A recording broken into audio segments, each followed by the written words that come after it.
Right. Well, it's good to see all of you who are here, and I know others will hopefully be joining us, but we always like to get started on time because we are respectful of your time. We're really thankful that you're joining us today. I'm Drew Jameson, one of the members of the FDI committee. I'm in the Marriage and Family Therapy School. And again, just really happy to have you all here today. It's my pleasure to be able to introduce our presenter for today. And you're in for a real treat, I can promise you that. So I will not delay any longer. And again, I am very pleased to introduce our speaker for today, Brenda McAdoo. She is actually one of our committee members as well. But just to tell you a little bit more about her, she is also our program director for the undergraduate criminal justice program. She came to ACU a year and a half ago, starting in January of 21. As a lawyer and former FBI special agent, Brenda has had the opportunity to walk through some of the most difficult days with victims and families affected by crime. Brenda spent over 20 years as a hostage negotiator, responding to crisis, suicide, and kidnapping for ransom cases. Brenda is also a certified mediator and leads the conflict resolution ministry at the Hills Church in the DFW Metroplex. In whatever spare time she happens to find, she says she enjoys scuba diving. In fact, is leaving tomorrow for a scuba diving venture. So I hope you have a great time away from all of your busyness tomorrow, Brenda. She also volunteers with her local police department and is trying to get 4 girls off to college, the way she puts it. So those are her hobbies right now. So we're very happy and excited for what you have to share with us today, Brenda. And I'm just going to go ahead and turn it over to you. All right. Well, thank you so much. I appreciate everybody being here to help us kind of walk through a conversation on how to have difficult conversations with people.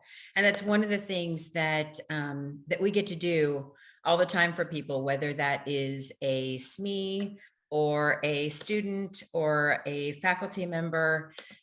There are numerous difficult conversations we can have with people. And so I just want to talk a little bit about how we do those hardest conversations well.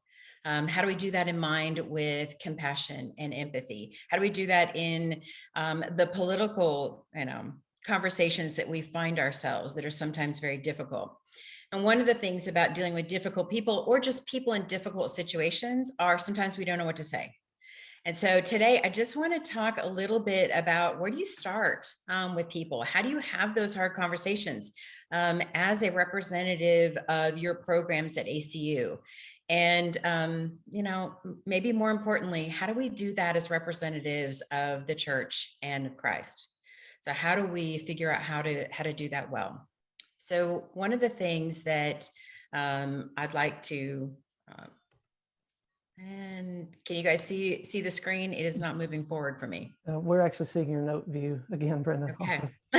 But we do see your screen. Awesome. We're going to try and fix that like we did before. All right, give me just a sec. Megan, how did we do that before? I had suggested right clicking, but on the desktop screen, but I don't know if that was successful when you tried it. You were able to go to just your display settings, I think, that are on the screen right there, just above the slide. Okay. And then you went to slide view. Can't remember. Of course, we tried this right before. Yeah, no. And there's that little display settings drop down. You were able to go to that. I don't see it now. Okay. And is that the one in the top, left corner? Yeah, Drew? just above the slide.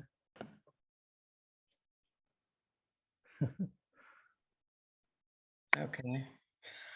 Love it when these have a mind of their own. Right? There we go. Is that better? Oh, now share again.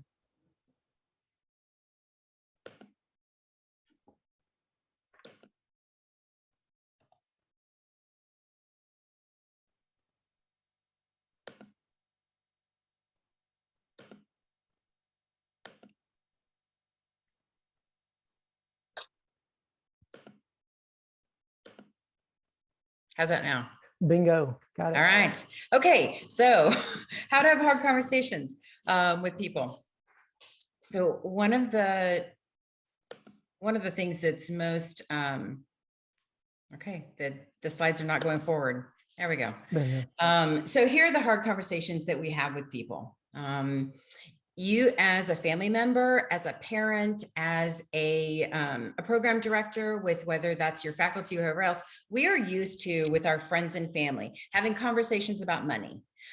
Or somebody loses their job. We know how to have that conversation. We either, especially if you are a parent or if you are in a relationship and you are married, you know how to have conversations about moral conflicts and about sex and about illness and about change and about moving to a new place or a new job.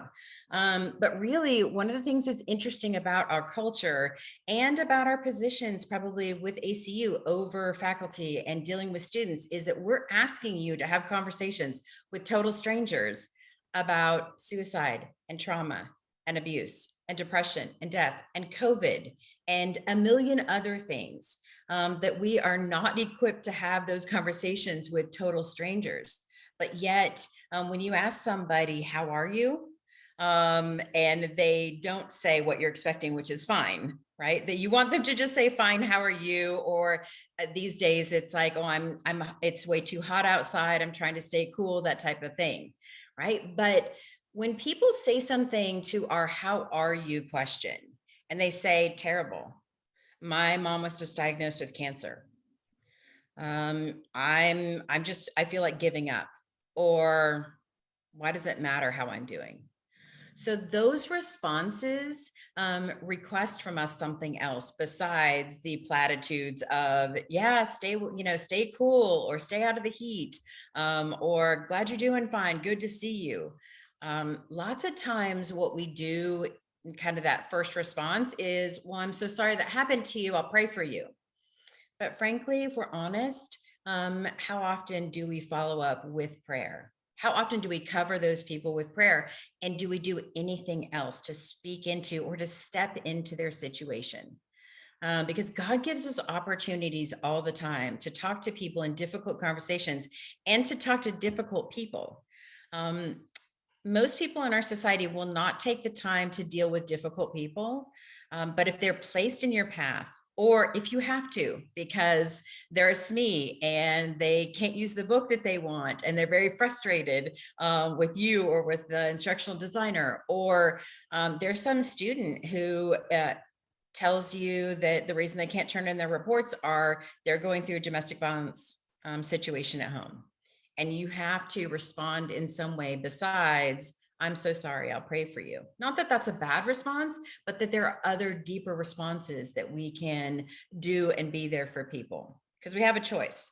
So it's all about choice. And we have an opportunity to make a difference for people in a difficult time. So mental health is on the rise. Violence is on the rise. We're seeing many more active shooter incidents like Uvalde, and in Chicago for 4th of July, terrorism, just suicide in general. And really right now we have such a hurting world that needs us to speak life to it. And those students in your classes, the ones that are at risk, but also just the other ones who have everyday life stuff going on, you have a choice whether to take that opportunity and to speak into their lives or not. And lots of times for us, I think one of the problems that keep us from doing that is our own conflict style. You want to know about more conflict style, you need to talk to Kippy. But our own conflict style, whether we engage in conflict with people, we're okay with that if we like to be involved with people's mess, or if we avoid conflict altogether. And if you're the type of person who your personality leads you to avoid conflict. So my mom is like that. She is an Enneagram 9. She just wants everybody to be happy. And if there's any, like we're at a family gathering, one of the children, I don't know, talks back or argues, or I have 5 kids. So that happens quite often with 4 teenagers and a preteen. But if anything, there's any kind of tension, my mom will just leave the room, because she doesn't like to be a part of that conflict. And so if you are in that situation, if that's you, you have to figure out how to speak into difficult situations and people's difficult lives with your own personality and how you deal with it. If you're more comfortable with being involved in conflict or people or difficult situations, then that will be an easier choice. But it still is a choice for all of us as we do that. And one of the things that's interesting about people is we're wired for connection. And so if you want to, you will learn from each other as much as you will learn from the presentation. If you want to put into the chat some different things about your top difficult situations that have risen with students. One, just so that each of you will know you're not alone in dealing with difficult things with students, because sometimes that's comforting in and of itself. But then also it may be help our conversation as we talk about then what are those most difficult issues we deal with the students, and then how do we find best practices for doing that. So if you want to kind of put in the chat just top issues, that would be great. But choosing connection, because we're wired for it. It's why when people get together at the faculty retreat, or if you see each other, you get together in town, you talk about, well, what have you been involved in? What are you doing? Because we're trying to make another connection. If you work with people every day in an office, then every Monday people gather and talk about their weekend, because we're reconnecting again based on experiences or interesting things we have to talk about. This picture is of two people I saw when I was up in New York at Central Park, and they came from different directions, were facing different directions when they sat down on these benches. The woman had a little boy that was with her that was kind of playing out in the area, and he did something funny, and the older man laughed. And within just a moment, they had turned and started talking. And then we're engrossed in a conversation because we're wired for connection with other people. And so we can use that to our advantage when we're dealing with difficult people or dealing with a difficult situation, just knowing that we truly are wired to make connections, and there's ways to do that easily. Here's some strategies for figuring out how to show love to people in difficult situations. I think part of it is internal. It's the first three. Remember, we're all sinners, and we have to resist temptation to judge, and we can't run away. Like, we need to engage with people. So then the next three are external. We try and figure out and reach out to those who need us, and to actually be intentional about doing that. And the next thing is to figure out their need and to meet it. Now, it doesn't mean in every situation you have to become a counselor, or you have to become, a hostage negotiator. You have to become whatever, that person needs. But if you can figure out what the need is and figure out how to get them resources or to meet it yourself. And then the last one is just to speak life to people who are in bondage to whatever their difficulty is. And as we think about, if we're equipped to do that, we really need to understand whether we're a listener or a fixer. So I want you to watch this video. It's just, there's all this pressure, and sometimes it feels like it's right up on me, and I can just feel it, like literally feel it in my head, and it's relentless. And I don't know if it's going to stop. I mean, that's the thing that scares me the most, is that I don't know if it's ever going to stop. Yeah. Well, you do have a nail in your head. It is not about the nail. Are you sure? Because, I'll bet if we got that out of there. Stop trying to fix it. No, I'm not trying to fix it. I'm just pointing out that maybe the nail is causing. You always do this. You always try to fix things when what I really need is for you to just listen. See, I don't think that is what you need. I think what you need is to get the nail See, you're out. not even listening now. Okay, fine. I will listen. Fine. It's just, sometimes it's like, there's this achy, I don't know what it is. And I'm not sleeping very well at all. And all my sweaters are snagged. All of them. That sounds really hard. It is. Thank you. Ow! Oh, come on. Ow. If you would just. Don't. So are we fixers? Do we always want to fix a problem? Do we want to tell people what to do? Do we want to do that without listening and showing empathy? And that's just a funny way to kind of see the difference between how you can listen to people truly and just be there for them, but also those of us who are wired to fix problems, what that looks like. So one of the things about being a fixer or a listener in a relationship is that sometimes when I come home and I want to vent to my husband about whatever is going on, something at work or something with the kids, or he comes home and he wants to vent, one of our rules is we have to ask, do you want me to help you fix it, or do you want me to just listen? Because sometimes we need different things. And lots of times people just need you to listen to them vent, and especially before you give advice. So there's an old saying that advice given in the middle of a conversation is taken as criticism. Criticism of how they handle the situation, or criticism about how they're feeling. And so it's really important that we figure out first how to listen to people well. And so I'm going to go through a little bit what some active listening skills are and how you can do that. But this little list, and I wish I could come up with a nice little saying to help you remember these things, but this is how to start with people. I don't know what, that's like peak lurf.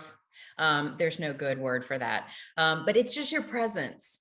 It's knowing that the other person is not alone. If you show up and you are willing to engage with people, whether that is a student on Zoom, whether that is a faculty member, or that is just somebody else difficult in your life or at church, if you will show up and be present. The next thing is showing empathy to people. We'll talk a little bit about how to do that if you're not innately empathetic. You can learn how to both develop it and convey it for people. So that's kind of, it sounds overwhelming, or you say things like the guy did in the video, that sounds hard, right? Like just showing some empathy for someone. And then asking questions, open-ended questions that allow someone to tell you their story, because everyone needs to talk, especially when they're going through a difficult time. And then to truly listen. Not for your next response, not for what you need to fix for them, but truly just listening to them. And then offering them resources, right? What can I do? Can I call someone? Can I get you some resources? That type of thing. And then following up with people. And if you'll follow this, kind of structure when you're dealing with people in difficult situations, it will make it easier if you kind of don't know what to do in a situation. So briefly, what active listening skills are, these are things that are taught to both mediators through dispute resolution programs, but also to hostage negotiators that are dealing with people in difficult situations, and like people who work on suicide hotlines. I did that for about 6 years, use these active listening skills with people in very, very dark places. You'll see, counselors use this, anybody who's dealing with people who need to tell a story. So all of these are intended to keep people talking, and they really work. So I'm going to give them to you in like 3 minutes, but if you will try and practice these just in conversation with your spouse, with your kids, with family, you'll see a lot more deeper conversation than when they get home from school. Like, how did school go? It was fine. What was your favorite part? Recess. Like, I got that a lot from my son over the years. But by using some of these active listening skills, I can get a lot more drawn out of him, even though he's 12. And so these are things that a lot of you innately do. Minimal encouragers, that's when you're talking to your older aunt on the phone, and she's telling you about her latest doctor's visit. So she starts telling you about the doctor's visit and all the things wrong with her. And you're like, wow, okay, right. Just any sort of sound that encourages them to continue the story is a minimal encourager. If you're face to face with somebody, then those are nods or direct eye contact or a smile or anything that would be encouraging, just a minimal encourager to keep the story going. Open-ended questions are phenomenal. Not where were you? What color was it? Did you? Not closed-ended questions that it can be answered with one word, but true open-ended questions like what happened next? or where did you go, or what did you do? Like anything that's truly open that allows them to tell the story in the order and the way that they want to, because that's where you would get the most and deepest conversations with people. Reflection or mirroring is just saying the last few words of something they've said to encourage the next sentence, especially if somebody's struggling with telling you something. So they tell you about an incident that happened. And so I'll use traffic. I hate traffic. I don't like it when it's slow. I want to keep moving. And so I'm very upset and I'm telling you about getting stuck in traffic. And I say, the traffic was terrible and I wasn't moving at all. And you say back to me, not moving at all. I'm like, no. And that is the worst part about it, right? So that mirroring or reflecting just a few last words that I said, then keep me conversationally going and moving it.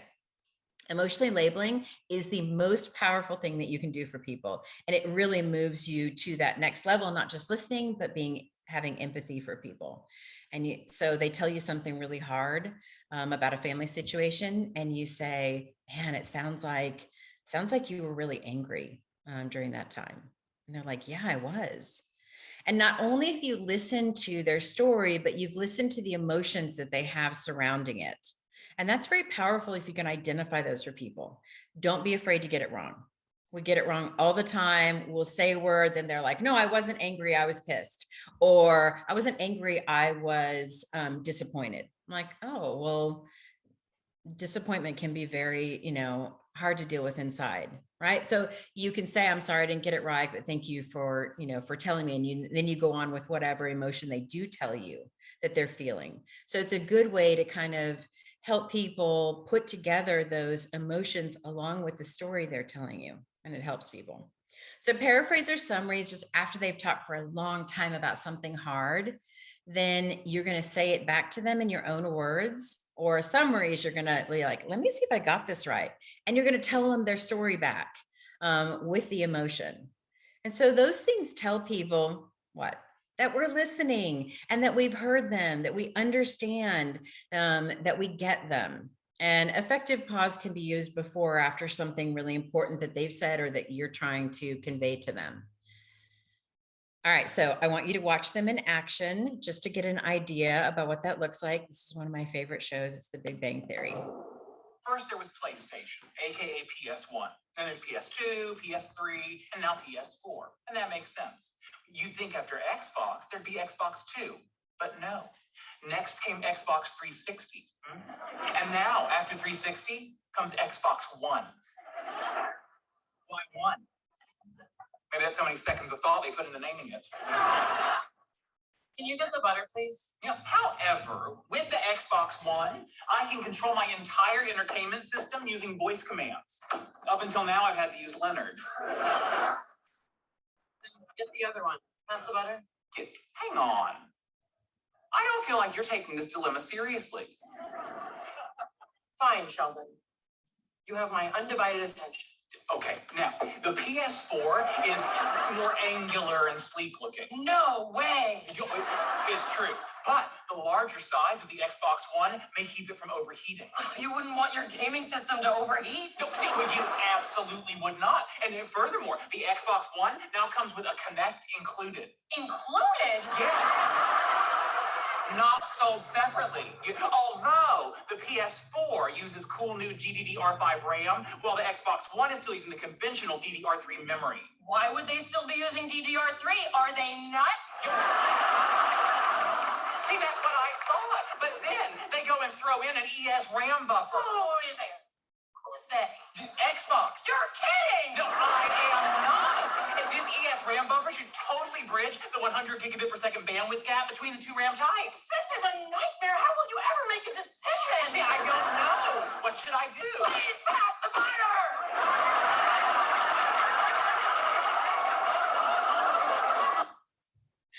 Okay, so maybe a little Hollywoodized use, but she uses all of those active listening skills, right? She uses the reflecting and it's a nightmare for the emotionally label and all of the different ways, summarizing and asking questions. But did she use empathy? No, probably not so much because she wasn't really interested in the PS4 issue. But You can see like those, they do work to help keep people talking, and it's why we use them. So please use them with a little bit more empathy, but they really do work, and it helps keep people talking. And if we will show empathy for people on top of those active listening skills, it will make connections stronger between us, between whoever we're trying to deal with in a difficult situation. Let's say you've got an adjunct who is not doing very well in the classes. They're not participating in things. They don't respond to, or they don't get their grades in. I mean, whatever it is, you're going to have a difficult conversation with them. You can use these skills to make sure that the connection between you, and that you are using empathy, but still finding areas of common interest, keeping them talking, having a good conversation about whatever it is you're needing to have a conversation about. So if we've gotten to the point where, okay, we know how to listen to people and we understand the reasons why, then how do we build enough trust with people to be able to influence them, to be able to help them in a situation? And I would think this is especially true with us as faculty and program directors dealing with our students, because we don't get to sit with them in person. We don't get to hear all those things. We aren't involved in their lives. Yet we need to engage with them, especially the at-risk ones. And now that we're talking about the student experience, if we want to go toward, past just the having conversations with them on Zoom, to truly building trust with them in order to have an impact on their lives, which I think is the goal, right? That's the whole goal of the student experience and engaging with at-risk students. Then we have to figure out how to build trust with people. And that building trust is super important. So if you looked at some of the issues people put in the chat, and you want to now put in some best practices with connecting with students, as we're talking about how to build trust, that would be helpful to each other. Just trying to see if you've done something that's worked really well with someone in building some trust, in getting some more information about, from a student, and how we engage with people. One of the best ways to develop trust with people is to actually show empathy while you're listening to them. And not all of us are wired for innate empathy. So I wish we were all in the same room. I would have you raise your hands as to how many of you truly think that you have empathy. And I probably would see about 40%. It's kind of what I see. I teach a lot of police officers and a lot of church groups. Interestingly enough, a lot of people in ministry or missionaries do not have high empathy. And you're asking why, right? Why do people in ministry or mission field not have high empathy? It's because they can't function if they do. Because true empathy is both a gift. It is a gift to the world, but it is also a curse, because it is very hard not to get caught up in other people's mess, in other people's lives, and other people's trauma. And so my parents spent 29 years in the mission field in Kenya, rescuing kids off the street in Kenya, and had a school and a ministry and a church there. And I had lots of conversations with them about interns that would go over. And one of the things that they said is the interns that went over that were so empathetic, were wonderful with people, but it took a toll on them, and they burned out really quick. Because being in the midst of other people's trauma, being in the midst of dealing with very, very hard things, and I would say our law enforcement is also in this position, dispatchers, police, FBI, whoever deals with victims and violence, are in these same positions, that it is very difficult if you have true empathy to deal with everybody's worst day, because that's what we get to see.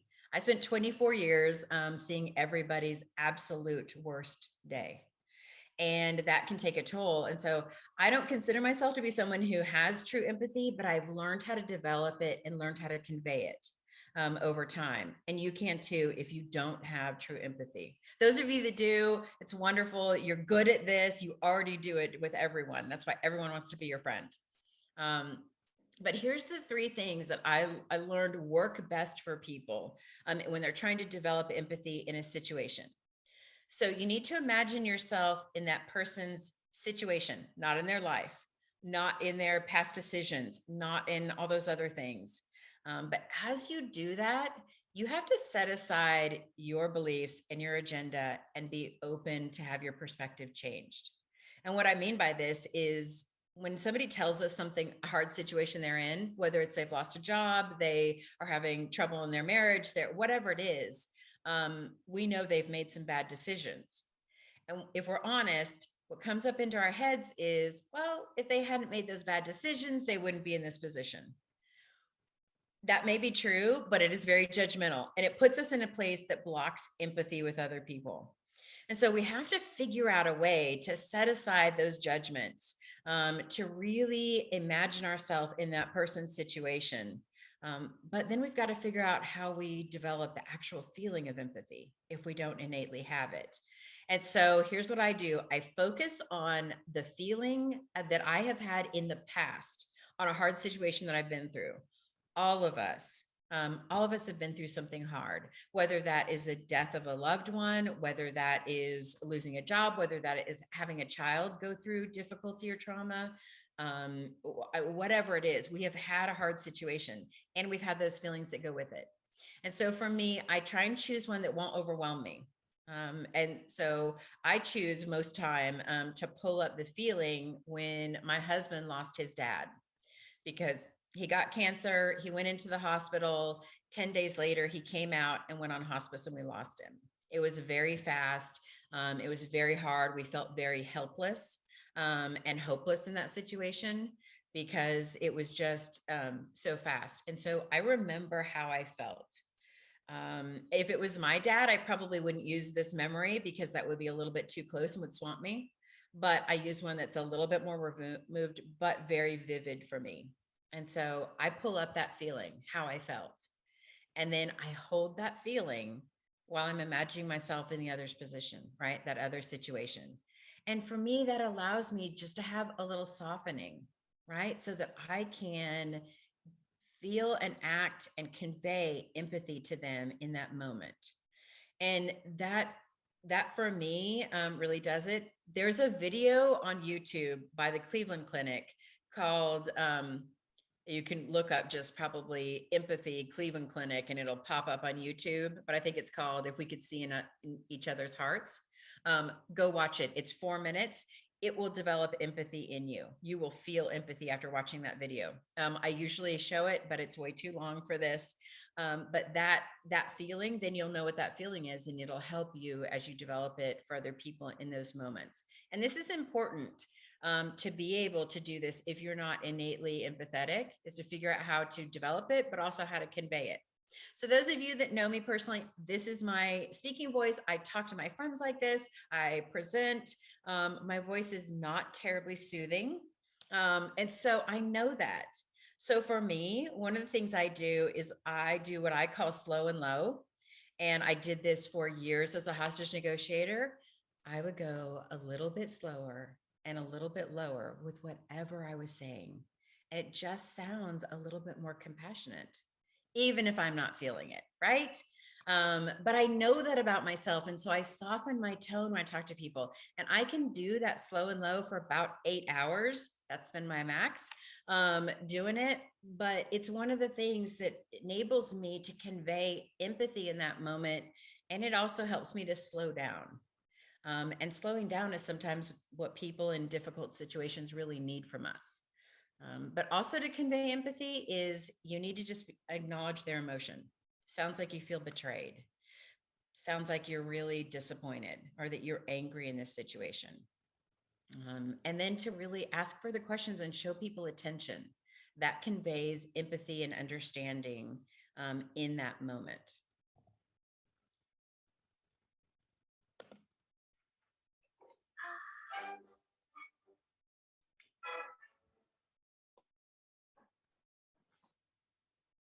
So what is empathy and why is it very different than sympathy? Empathy fuels connection. Sympathy drives disconnection. Empathy, it's very interesting. Teresa Wiseman is a nursing scholar who studied professions, very diverse professions where empathy is relevant, and came up with 4 qualities of empathy. Perspective taking, the ability to take the perspective of another person or recognize their perspective as their truth. Staying out of judgment, not easy when you enjoy it as much as most of us do. Recognizing emotion in other people and then communicating that. Empathy is feeling with people. And to me, I always think of empathy as this kind of sacred space when someone's kind of in a deep hole and they shout out from the bottom and they say, I'm stuck, it's dark, I'm overwhelmed. And then we look and we say, hey, climb down. I know what it's like down here, and you're not alone. Sympathy is, ooh, it's bad, no, you want a sandwich? Empathy is a choice, and it's a vulnerable choice, because in order to connect with you, I have to connect with something in myself that knows that feeling. Rarely, if ever, does an empathic response begin with at least. I had it, yeah. And we do it all the time, because you know what? Someone just shared something with us that's incredibly painful, and we're trying to silver lining it. I don't think that's a verb, and I'm using it as one. We're trying to put the silver lining around it. So I had a miscarriage. Oh, at least you know you can get pregnant. I think my marriage is falling apart. At least you have a marriage. John's getting kicked out of school. At least Sarah is an A student. But one of the things we do sometimes in the face of very difficult conversations is we try to make things better. If I share something with you that's very difficult, I'd rather you say, I don't even know what to say right now. I'm just so glad you told me. Because the truth is, rarely can a response make something better. What makes something better is connection. So that's my favorite Brene Brown video on empathy, but she's got a ton of other stuff on empathy and on shame that's very good. But one of the things that once we've given empathy to people and we've listened to them, we really have to go a little bit further, right? It's great to tell them, thank you for telling me, I don't know what else to say, or to say something empathetic to them, and you've listened to them, but where do we go next? Sometimes that's one of the hardest things to do. So we've built some trust with people, and then we have to figure out how to speak hope to them. Because, you know, one of the most kind of important things about being able to walk into someone's hard situation or difficult situation, and then to be able to listen to them, to give some empathy, but also to speak some hope. We have to be careful not to block things then. We have to not say things like, it'll be okay. That happened to me, and then tell my own story. Or just the, I'll pray for you, or the at least. One of the other things that's, I think sometimes we want to do is distract people. So then we're like, shiny thing. And we want people to be distracted by the good things that are going on, or be distracted by some fun thing to do. But it doesn't really help their situation when they're it may distract them for a moment, and it may even make them laugh, but it doesn't in the long term give people hope. But what does help for people is to say things like, God gives second chances, and you're not alone. And to show them that by both your presence and your attention and your time, but maybe just to say a prayer together. And I love what Brene Brown says in there as a response, because sometimes we don't know what to say. It's just, I don't know what to say, but I'm so glad you told me. And I have used that several times. I had a friend recently who called me and said, I need some help. My mother's dying, and she's in Canada, then I had an empathetic response. We talked about that. And she said, and yesterday my husband was diagnosed with cancer. And, that wasn't the only things going on in her life, but that was two really big, hard things. And what do you say? I mean, sometimes when someone has had such a big loss in their life, or they have several things that are all stacked on top of each other for people, we don't know what to say. But being able to be there and to listen and to show people that we're willing to try and understand their feelings, those are all the things that build the connection. And that, combined with empathy, really does help make things better for people, even if you can't understand or if you can't fix it for them. which is not always our job, but to enable us to help people the best we can. So hopefully those things will help you as you start speaking hope to people, as you start speaking into people's hard situations. You know, if you have any questions, I just wanted to open it up, or if you have some situation where you know, were able to help a student, I would love for you to, you know, unmute your mic and tell the group, or put it in the chat so that we can just see if there's any questions about what things to do or ideas about how to help students better around this.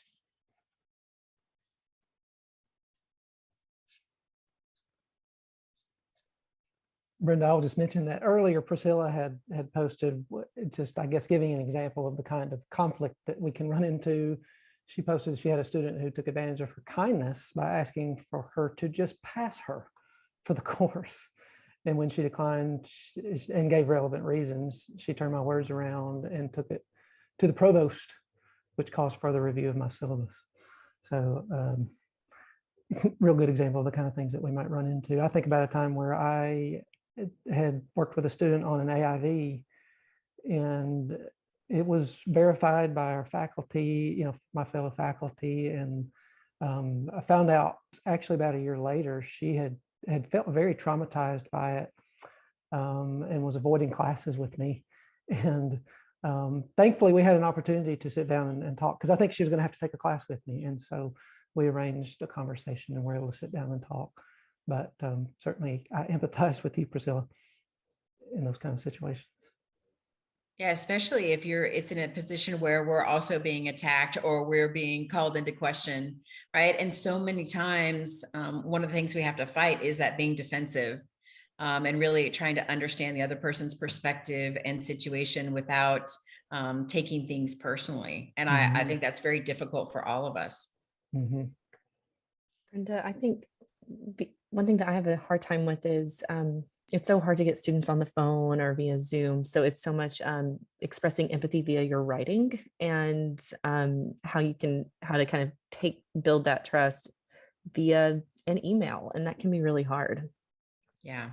One of the things that's super interesting about hostage negotiations in the last 10 years, as you can imagine, with technology growing, more and more of our negotiations were done through texting or done through a blog or Facebook, or however the millennials and Gen Zers that we were dealing with wanted to communicate with us, because they were not willing to get on the phone with us. So it was super interesting. We had to come up with ways in the written word that you can show empathy and show understanding. And so we started using some of the active listening skills, actually practice doing it through text and through email and through, you know, what DMing, right? I mean, however they would talk to us, and when they were in the midst of crisis. And we found that, like, those one word, kind of like the mirroring we were talking about, the reflecting that we do, even just using that with the texting to continue the conversation, and asking lots of questions. Lots of time I could not text fast enough to keep up with, like, a 19 or 20-year-old. And I would have to say, by the way, I'm over 50. So that's why I'm not texting fast. But it's really interesting. Like, can we use emojis? What are the parameters in this kind of new world where much of our communication is on Snap or Instagram or just by email with students? And that it can be very difficult, because you end up, I think, trying to be concise and we forget to be empathetic. And I want to be clear with my students, because I don't want to end up, right, like Priscilla said about, then they twisted my words and took it. So you're like trying to be careful, because you know that this might show up somewhere, and given to somebody else and then taken wrong. And so it's very difficult to figure out how do we best have those communication points. And I think that practicing on our loved ones, right? And so I try, and when my kids are going through something hard, sometimes I'll text them about it, even though I would rather talk on the phone, because I know sometimes they need to process differently than I do. And so if I'm calling them on bad behavior, or I'm asking them some hard questions, doing it by text or email, sometimes I find especially with my they're Gen Z, but they're all college age, that then it gives them time to process it, even if I'm asking or saying something that's hard for them to hear.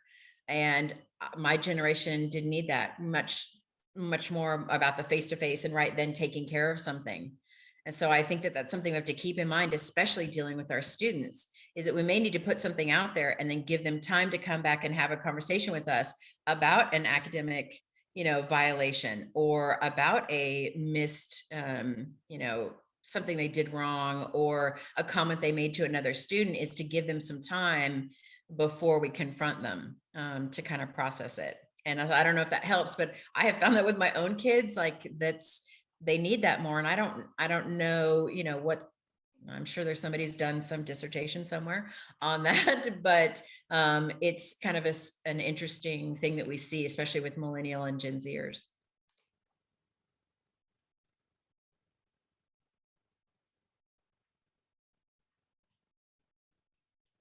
Brenda, kind of along that line, we've got students in our classes that are Gen Zers. We also have boomers and sometimes Right. older than that. So it's not like we can take one typical generation type thought and apply it to all the students in our classroom, because that's just not the case for us. Yeah, and that makes it hard for when you're having the big Zoom meeting, right? And discussing certain things or talking about stuff. I mean, even I made some comment, I had a Zoom meeting and I had several kids, same thing. I had some that were, in their 40s, and I had several that were in their 20s. And I made some comment to MacGyver, and of course the 40 something laughed. And I, was like, well, I don't even remember what I said. But then I realized, I'm like, all the Gen Zers are like, who's MacGyver? And I was like, didn't they do a reboot of that? You should have seen it. Of course, the old one was better. But I think even our comments that we make and how we describe things is very different generationally. And because we have students that are at every point in life, they're retired and older than us, and then I've also got, some that are in their 20s, it is difficult to have those larger conversations. But maybe if you can get to Megan's point, if you can get them on the phone or you can get them on a Zoom, and we're one-on-one, then it's easier for us to kind of adjust our way of speaking and having that conversation, so that we can better communicate with them. Brenda, one of the things I've had difficulty with is a couple of students in particular where it's chronic. It is something every week. And they all sound very serious. And, I don't know, is this legitimate? And I've tried to be empathetic, and then it just gets to be like, I don't know what else to do. I try recommending them to student services or to get some help. I find I'm at a loss. And I also find, quite honestly, the longer it goes on, the less trusting I am. Is all of this really happening? And if it is, you probably don't need to be in school right now, quite honestly. I mean, if all these huge life events are going on, you've got other things to worry about. But it's just been difficult for me to know on a couple of these, what do I do? I've tried to be empathetic, but it is every single week there is a major crisis. Yeah. And it's probably stuff that you can't check out, right? That you can't, it's not like, well, send me your COVID test, or, you can hear them that they're really sick or whatever, but it's just other life things going on. That's a difficult one. I mean, and sometimes I think we have to be willing to have that difficult conversation and say, is there, are there too many things going on that you maybe should take a break from school? But again, maybe working with the advisors to have that hard conversation with them, because they may know a little bit more about their lives than we do, because they've dealt with them, on a little bit longer on other classes. But it's hard when you don't know if you're being told the truth. I spent a lot of years being lied to. I know that's shocking.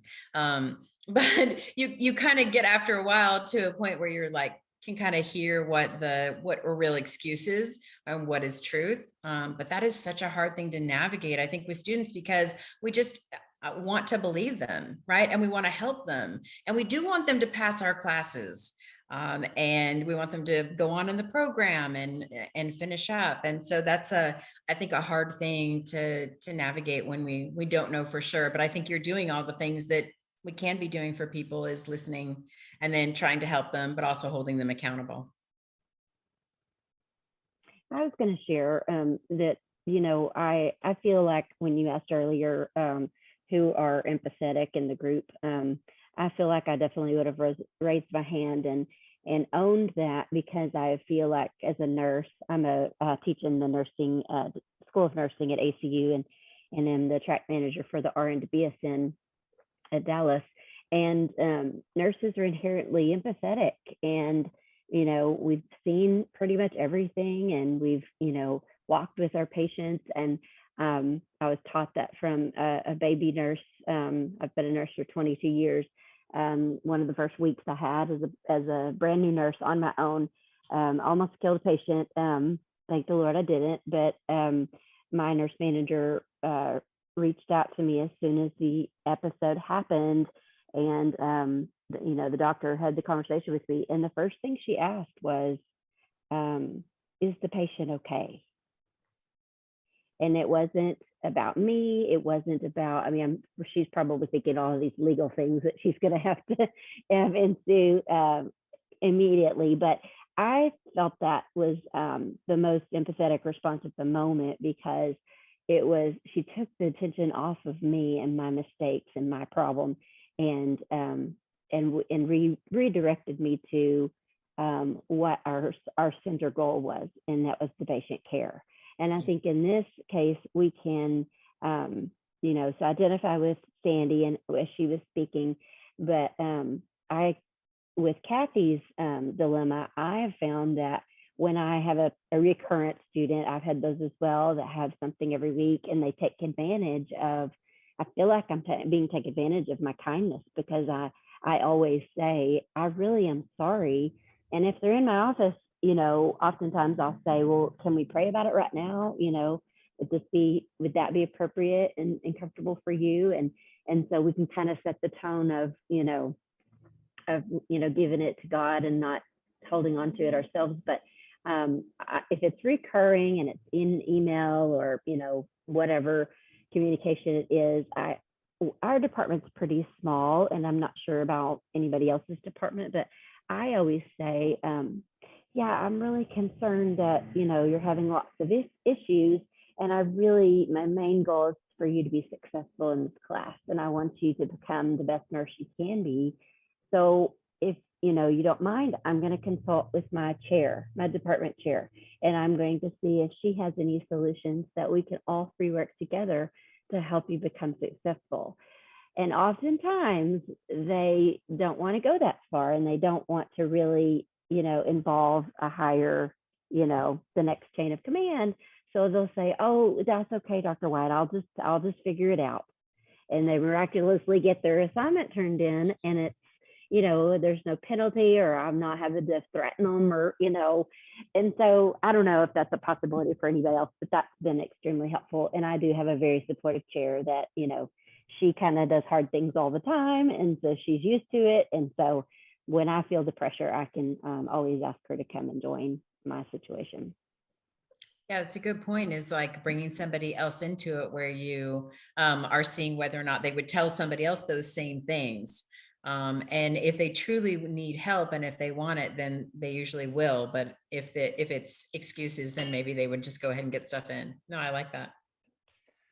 Sure hate to interrupt a great discussion. I just, Kippy, if you would go ahead, we do have a survey for all of you who are present. So please, before you go, if you would just let us know how this went for you today. And we'd just like to get that feedback for Brenda and the rest of us here.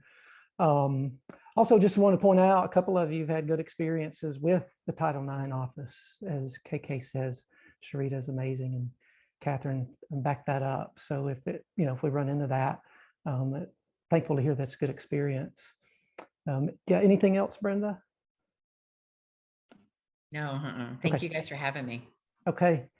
Well, thank you so very much, Brenda. And just to put in that we do have our event next month.